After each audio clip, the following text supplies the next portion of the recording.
Good morning. Good morning, brothers and sisters. Namo Buddhaya. I thank you for joining us this morning for our Dhamma sharing. And the topic today is developing wholesome habits.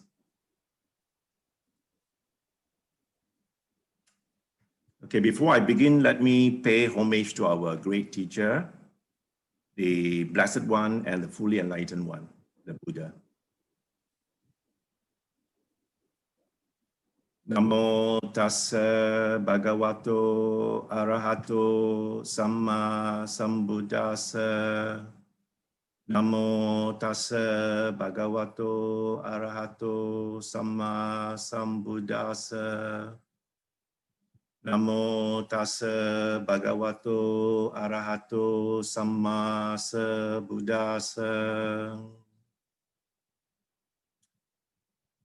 Okay, brothers and sisters, today's topic, I've chosen Dhammapada 183. So this common phrase or stanza, you have seen it many, many times. We pretty familiar with it. This is also known as the Buddhism in a nutshell, avoiding evil, do good, purify the mind. I came across this stanza when I was a young student attending a retreat in Taiping, inside Meditation Center known as TEAMS, and the retreat was conducted by Bhante Mahinda. I was pretty impressed when he uttered this Dhammapada 183 in Pali. Sabba papasa akaranang, usa lasa upasampada. Sacita pario dampanang, etang buddhanang sasanang. Hearing this for the first time as a young student and also a young learning Buddhist in 1981, this particular Dhammapada verse has inspired me and has stayed with me for many, many years.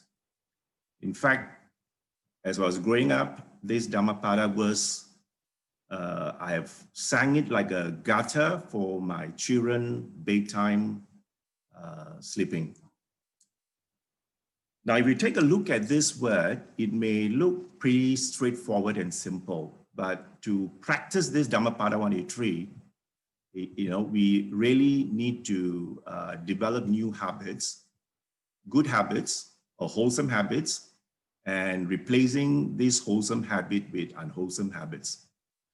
Let me take example like avoid evil, right? Take what is not given. And the opposite is giving generously to somebody who needs assistance or things from us. So you can see that the avoiding evil and do good actually goes in a pair. And we do this good or bad through our bodily action or through our verbal action. But underneath this bodily or verbal action, you can see that the mind plays a more critical role. The body and the verbal merely shows what the mind is made up of. So if you deeply reflect on this Dhammapada 183, you begin to realize that purifying the mind is the essence of what the Buddha wanted to teach. Our hatred or our greed, even the intention to take what is not given or the intention to give happily when you're requested to do so, all this rests in the mind. The body and the verbal action merely translate what the mind is thinking, all right? So if you have time this evening or so, do reflect on this Dhammapada 183, look through this word again, avoid evil, do good, purify the mind.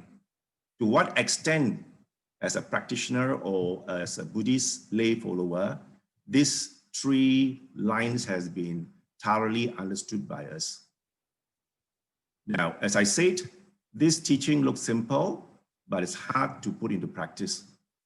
The main culprit for us not being able to conform to this Dhammapada 1 and 3 are mainly due to our habits. Majority are unwholesome habits that we have acquired over a period of time, or even from past life. So these are habits that are embedded in us, and for us to overcome these habits, whether it's bad or good, we have to put in a lot of practice and effort. Now, how would we translate that beautiful Dhammapada 1 and 3 into our daily practice? Avoid evil. Now, we have been constantly reminded that avoid evil simply means observing the 5 precepts. No killing, no stealing, no sexual misconduct, no lying, and no intoxication. You can see from all these words that we have been constantly reminded in our 5 precepts, they are purely bodily action and verbal actions. Okay, then do good simply means we do the opposite of the 5 precepts. Yeah? Not to do this, like for example, if we say no killing, the do good part is to save life, right? No stealing, the do good part will be giving generously when needed. So you can see our daily practice and the Dhammapada 183 that I have shown earlier are quite relevant into our daily practice, right? Avoiding evil, do good, and purify the mind. That is the mental cultivation part. Now, if you look at this line, these 3 lines that has been uttered, purifying the mind being the main area for cultivation. But we know that in our daily time, most of the time we spend our energy about what happened yesterday and what will happen tomorrow. So most of the time we are not present in what we are doing. We tend to be thinking of the past and the future, right? So if you look at it, our mind is in the state of jumping here and there, just like what we usually call the mind being a monkey mind. And knowing this, we usually let this be it. You know, we do not want to take time to tame this monkey mind. We just let this monkey mind be the way it is, thinking thinking of the past or thinking of the future, but really keeping the mind where it should be right now. So from this, what we will do is that our main aim is to work harder to tame this monkey mind. Once we can tame this monkey mind, the avoiding evil, do good naturally falls in, because the mind that we are cultivating, wholesome mind that we're cultivating over a period of time, will translate into our bodily and verbal actions. These are the 3 evils that you have been taught and have been discussed in other Dhamma sharing as well, which I have listed down here. 3 coming from the bodily misconduct, which is also taken from the 5 precepts: not to destroy life, take what is not given, or engage in sexual misconduct. So these are the 3 misconduct, bodily misconduct we try, we try to avoid as far as we can. And we cultivate the positive side of these 3 bodily misconduct. Destroying life, we can save life. Take what's not given, we can work hard on our generosity. Engaging in sexual misconduct, this we can train hard in terms of contentment of who we are. Then the next set of 4 comes from our verbal misconduct. From here, you can see our body misconduct is merely 3, gross form, which you can see. But when it comes to verbal misconduct, there are 4. And we know that our mouth You know, whatever that we utter from our verbally has quite a big impact too, even though it's not physical, but it has lasting impact to someone who hears what we say.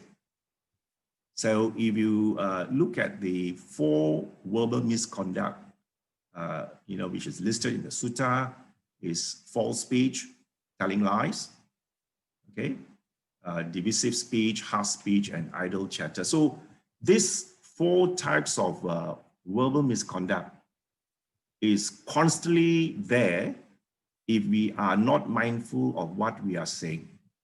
So, you know, the trick or the key thing on this verbal misconduct is that we have to be mindful before we say.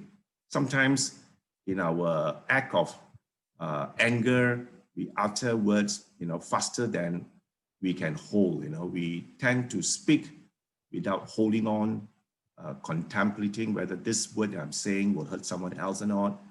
You know, it utters much faster than it can be held up.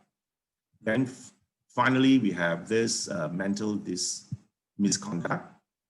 This is deeply rooted in all of us, right? Covetousness, which represents greed. We want to possess things, or we want to gain things. Because of this great desire to have it, we might, you know, commit bodily misconduct. And the second one, which is also embedded in our mind, is ill will, which is normally said as hatred, anger, right? Hatred translate into anger. And again, if we are not mindful of the state of our mind, you know, this ill will, hatred may be showing in terms of our verbal misconduct. So we might speak harshly, or we might tell, you know, false speech, you know, or sometimes this ill will that we have in our mind can even show up in our bodily action by, you know, by killing someone or even hurting somebody in the whole process. The third one is wrong view. This is something, you know, difficult to overcome because we always think that our view is right, you know. So when we have a very strong view about what we see or what we hold, and if that view is wrong, then it follow up with, you know, our whole thinking process, and it will show up in terms of our verbal misconduct and our bodily misconduct. All right, so these are the 10 unwholesome things we need to avoid in our day-to-day practice.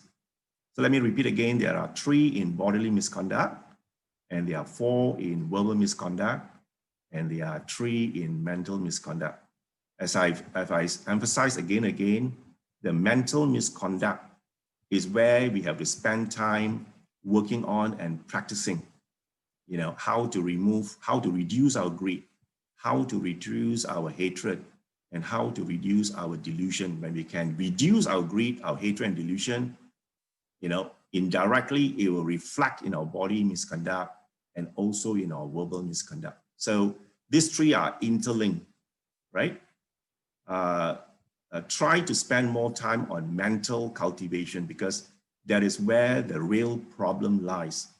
The problem is not in our body misconduct and not in our verbal misconduct. It rests in the mental misconduct. Yeah, because we do not rectify the mental misconduct, it keeps showing up in our bodily and verbal misconduct. Okay.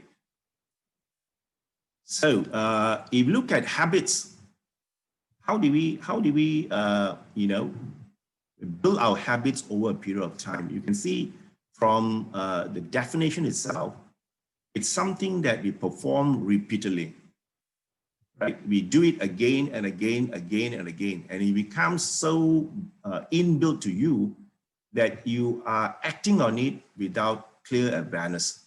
So you can see in the whole process of acquiring new habits, whether it's a bad habit or it's a wholesome habit, unwholesome habit, right?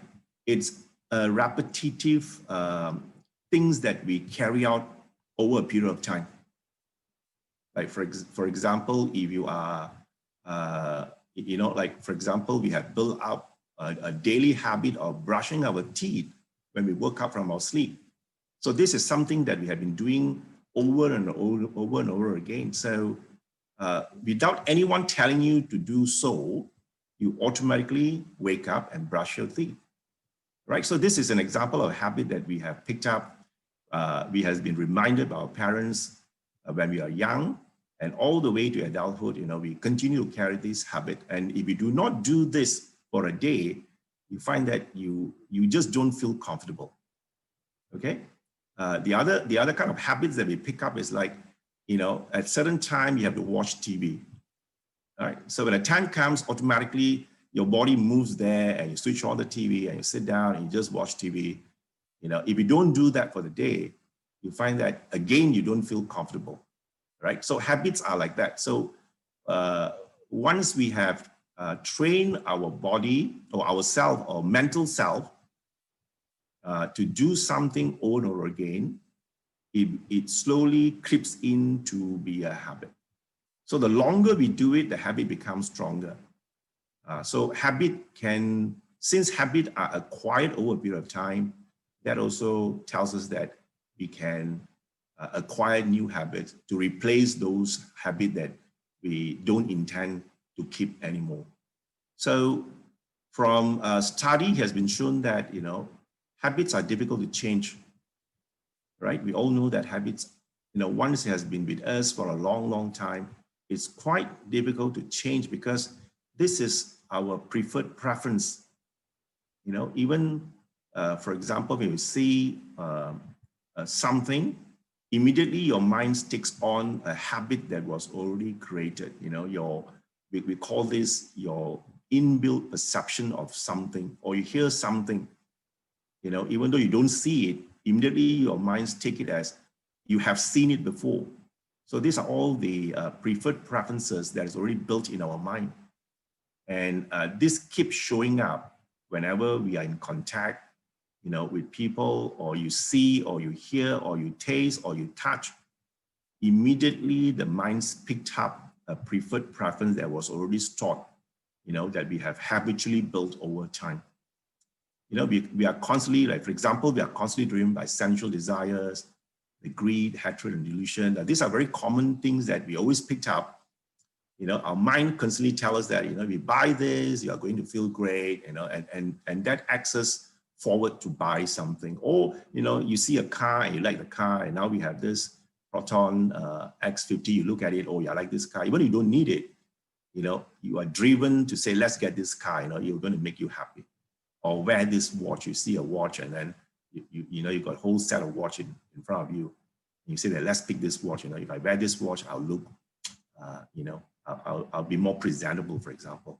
Or you even have very down to earth, like, if I apply this cream, you remove my wrinkle, then I'll feel great. So these are the habits, whether you like it or not, is constantly coming back to us.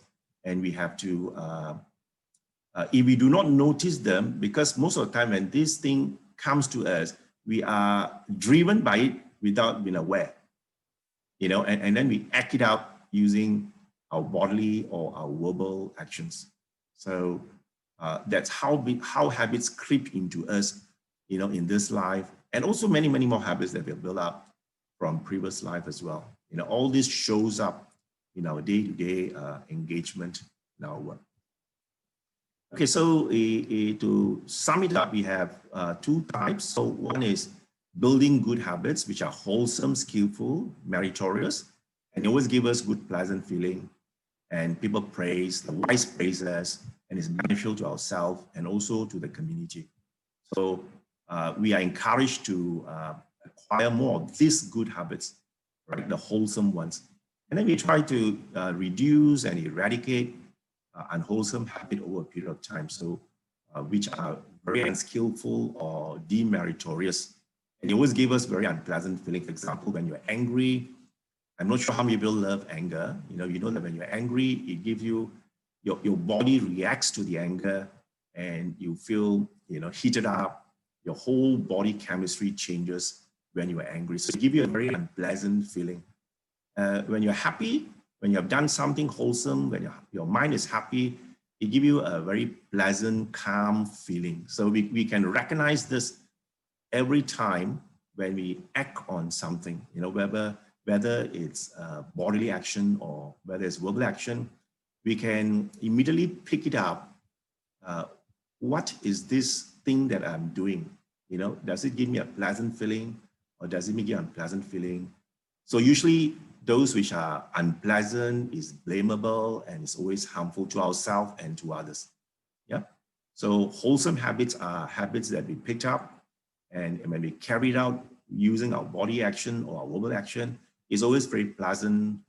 It benefits us. It also benefits people around us. So usually you get more praise for our wholesome action, and we are blamed, and we create unhealthy environment when we develop more unwholesome habits, right? So these are the one that we aim to avoid if we can. All right, so for us to develop habits, we need to change those using right effort, right? So right effort is the way taught by the Buddha to overcome something that we built over time. Even wholesome and wholesome, Buddha has come up with, which I'll share with you shortly, the 4 types of right effort, which the Buddha encourages us to practice on a daily basis. The key word here is that it has to be consistent. We have to consistently do the new things to replace what has been built in us. All right, so we have to unlearn, and then we have to relearn for a period of time. All right, so if we look at the taken from Anguttara Nikaya, the 5.53, there are 5 things there. I've just picked up one which addresses how we should build our right effort. So one of the factors that assist striving, listed down there, is we have to arouse energy. We cannot postpone things. Let me do that tomorrow. So if you continue to have this kind of attitude of, this one, let me do it tomorrow or the next week. I'm not free right now. So if you have that kind of habit, tendency of building new, good, wholesome habit is going to be difficult. So the first thing stated by the Buddha is that we have to arouse the energy. We see there is urgency for us to change it. Okay, and then we have to be strong and firm in our exertion. So we're going to execute it the moment we think this is not good, or this is unwholesome, and I have to move away from this unwholesome and build new wholesome behaviors. So you need energy. You have to arouse that. Nobody can help you because this is a habit that you have. You know what are those. And for you to develop new habits, you have to put in energy yourself. And then you have to be strong, wanting to overcome that or reduce this unwholesome habit. And then you need to put in firm exertion, not casting off the duty and say, okay, this one I can do it next week or next month or next year. Most of us have, we have always this list of things we want to do when it comes to a new year. We say, these are the list of bad habits that I have. And for this year, I want to rectify this. I want to overcome this. But usually, we don't put in energy and effort. So after a while, maybe for the first 2 days, you'll be actively doing it. And after a while, the unwholesome habits, which is so strongly rooted in us, holds on to it and refuse to change. So, if you don't have firm exertion wanting to replace it, you'll be falling backward and the old habit remains with us, right? So this is taken from AN 553. So if you've got time, you can take a look at the other 4 factors, but this one that I've listed down here talk about helping us to strive, right? Strive towards correcting what has been inbuilt in us for a very, very long time. Now let's look at the 4 right effort we was stated as part of the Noble Eightfold Path. You see, if you remember the Noble Eightfold Path, there are a number of things you have to do. One of that is right effort. Yeah, there are 4 kinds of right effort taught by the Buddha, which we should reflect on a constant basis. But there are 2 that deals with unwholesome states. So when unwholesome states has arisen, so what we have to do is that we have to put in effort to restrain it from growing. Okay, so we have to restrain those unwholesome states from even coming out. So you know there are a set of unwholesome habits that you have. Before even they arise, you have to restrain it from arising. So for those that have arisen, then you got to quickly abandon what has shown up in terms of body or in verbal form. Okay, so this addresses the unwholesome states that hasn't arisen and has arisen in us, right? So the first is restraining it, and the second is abandoning it. Now, words are quite simple, restrain and abandon, but there will be merely words if we don't put this into practice. So this is what the Buddha has said. So for us to really understand the word restrain and abandoning, you can try it on your own. When a thought arises, unwholesome thought arises, before it even shows up in a verbal or a bodily action, if we can restrain it beyond that mental state, then you will hold it up and it can't show at all in verbal or in bodily action. So that is how you restrain, knowing it and you restrain it.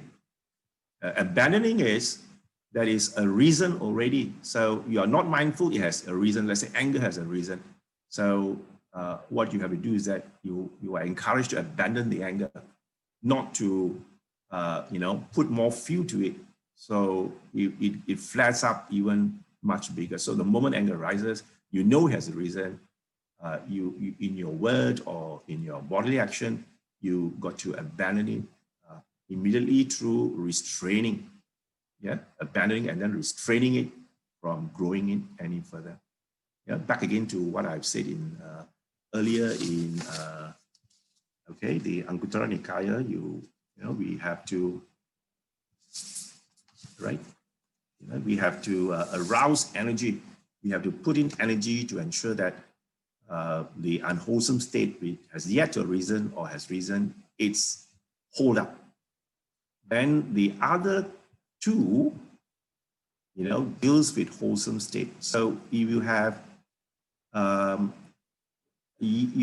wholesome desire and yet to show verbally, bodily or verbally, you can then, and you are encouraged to develop those things. Wholesome things has to be developed.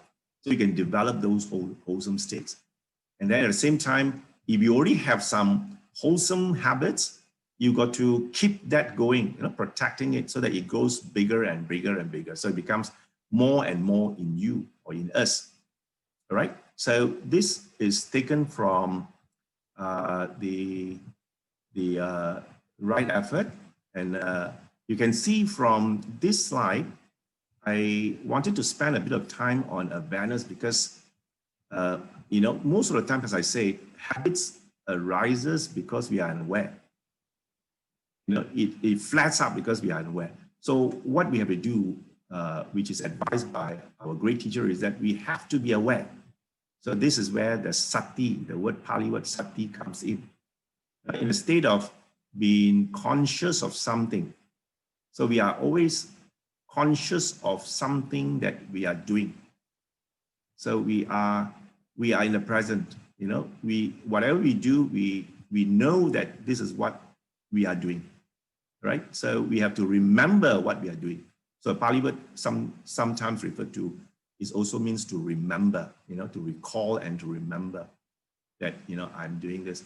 But if you take a moment and reflect on your daily daily activities, the problem we have is we couldn't align our thinking mind with our bodily or verbal action. You know, we are doing something, but our mind is thinking of something else. So they are not aligned. When you're not aligned, you become unaware. You become aware of what you are doing or what you are saying. So the awareness process is to bring these two together. That is, bring your thinking mind and your bodily or verbal actions together as one.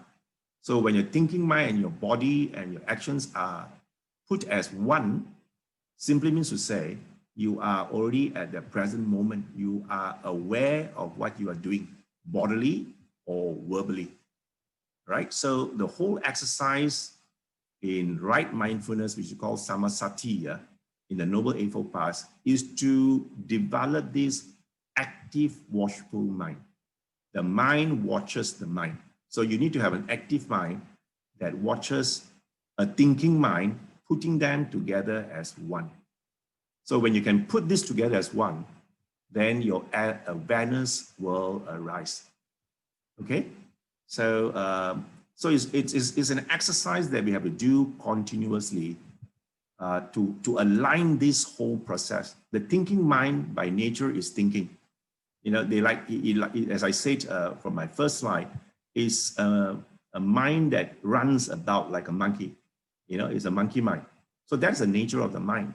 But because the mind can be trained, we can train over a period of time to bring that thinking mind align with what we are doing. So the whole exercise is, you know, remembering that this is what I should be doing.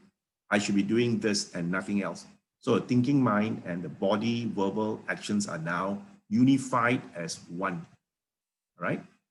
And that whole exercise is what we call right mindfulness, okay, which is part of the Noble Eightfold Path. So you can see from the little sign down here, right? Right effort and right mindfulness. So you can see 6 and 7 is pretty important in developing wholesome habit, right? You need right effort, and you also need right mindfulness for us to develop habits that we want and discard those habits that we do not want. Okay, so this is the area I think we do not spend a lot of time. Throughout our daily activities, we spend a lot of time on other things, but we spend too little time in looking at our mind, you know, our self, our inner self, you know, what is it made up of? So if the inner mind is made up of wholesome thoughts, you know, constantly more wholesome thought, the verbal and the bodily action will be more wholesome. So if the mind is constantly thinking of unwholesome thing, then the bodily and the verbal becomes pretty unwholesome, right? So this is looking at Noble Eightfold Path 6 and 7. Right now, I just want to touch a little bit on here because we know that awareness comes in degrees or shades, right? So it's all about putting in a little bit more effort and practice. So some of us don't have awareness at all in our daily activity. So whole day just passes and we are unaware. But some of us are aware of something, you know, we have some awareness. But definitely the whole aim of the teaching of a great teacher is to move us from no awareness towards some awareness, and then hopefully to full awareness. So when we have full awareness, that means we are always present. When we are always present, this is the fruit that we want to attain, you know, in our practice itself. So just reflect on this when you have your time tonight before you sleep. Just ask yourself, you know, the whole day has passed. Am I aware of what I have done? Or am I aware some of the things I've done? Or am I fully aware of all the things I've done? So this will constantly put us on track that, you know, when we wake up the next morning, we will strive harder, you know, to move towards the other shades, yeah, other awareness shades. So awareness can be developed over time, definitely can be developed over time.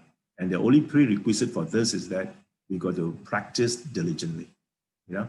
So as all habits, it takes time to form.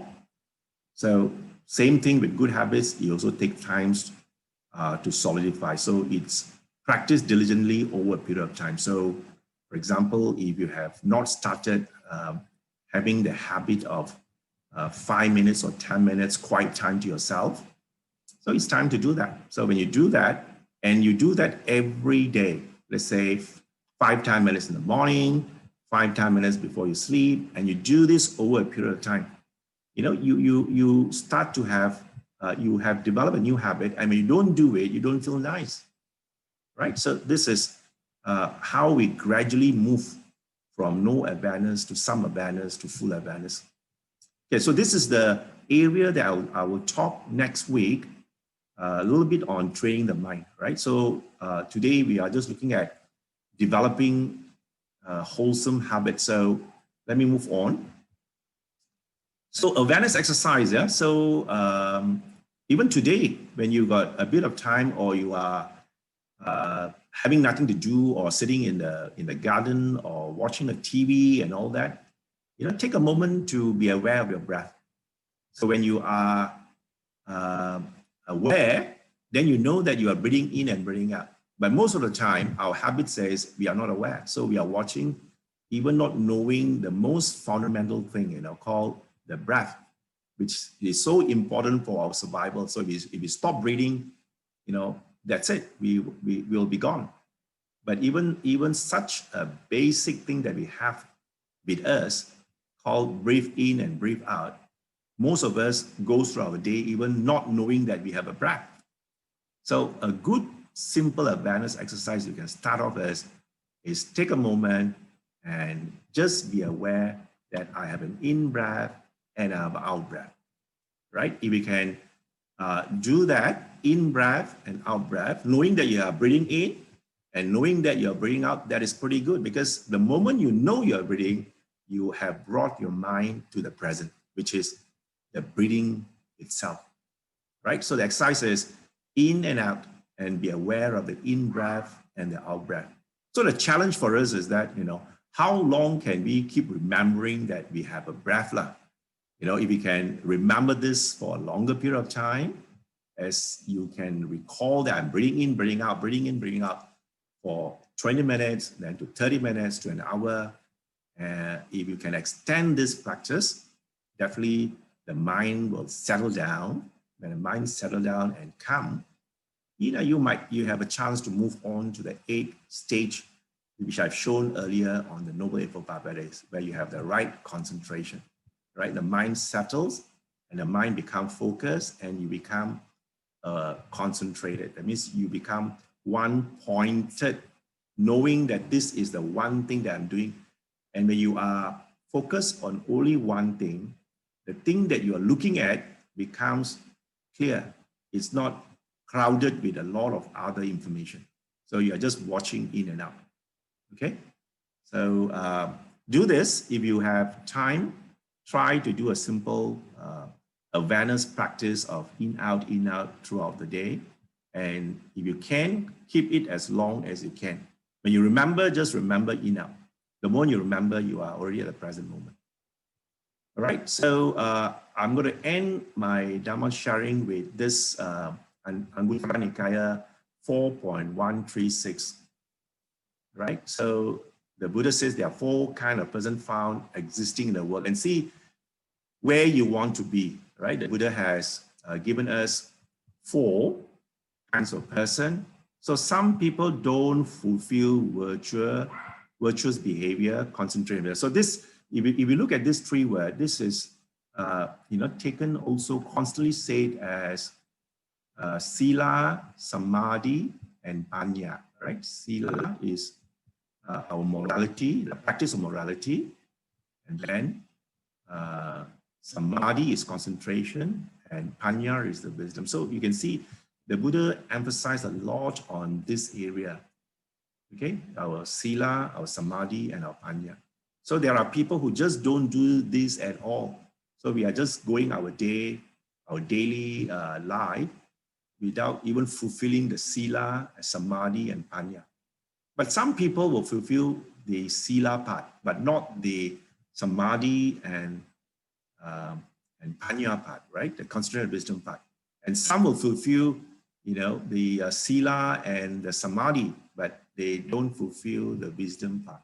You can see the Buddha has so clearly put this into 4 kinds of person that we can find.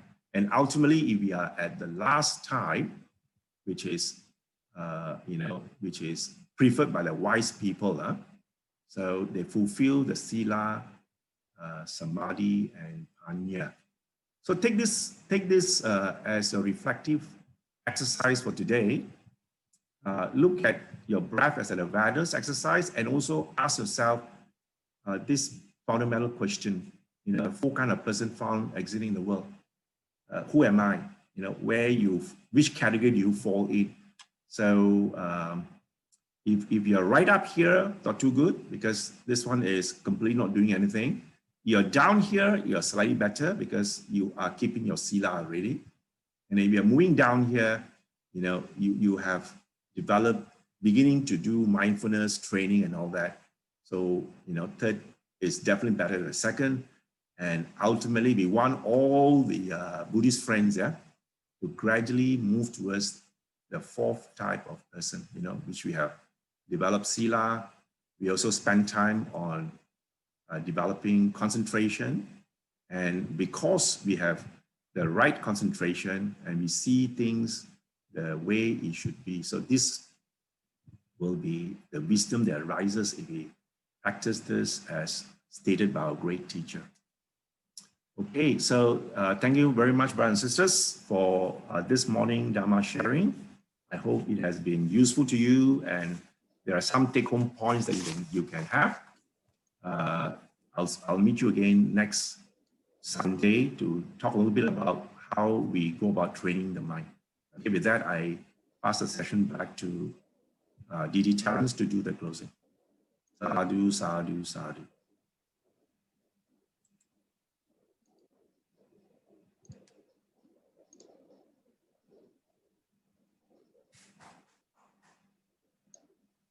Thank you very much, DKC, for today's sharing. Looking forward for your future Dhamma sharing. Before you sleep tonight, after your dinner at 8 p.m., Venerable Mahangala will be having a Dhamma talk. The session will be on moha. Moha is on ignorance. He'll tell us why our habits is such. It's not only by this lifetime, it's from previous lifetime under the Buddhist text. Okay, just like DDKC mentioned just now, we have to cultivate our minds. Join us on Tuesday nights for the practical practice. The session is conducted by Prago Adibalo, the Vice President of Wat Palelai, Singapore. The current theme is on dependent origination. You will learn why your habits is such. Now, let us compose our minds and dedicate marriage to all beings. Akasata Chabumata Deva Naga Mahidika Punyang Tam Anumuditva Jiram Rakantulo Kasasanam Etawata Chamhehi Sampada Punya Sampadam Sabbe Dewa Sabbe Puta Sabbe Sata Anumodantu Sapasampati Siddhya. Transfer our marriage to the departed. Idame nyatinam hotu sukita hontu nyatayo. Idame nyatinam hotu sukita hontu nyatayo. Idame nyatinam hotu sukita hontu nyatayo. Aspirations. Mina punya kamena. Mame bala samagamo satam samagamo hotu yavani banapatiya sadhu sadhu sadhu. Thank you very much, brothers and sisters in the Dhamma. Thank you for watching. See you all next week. Bye-bye.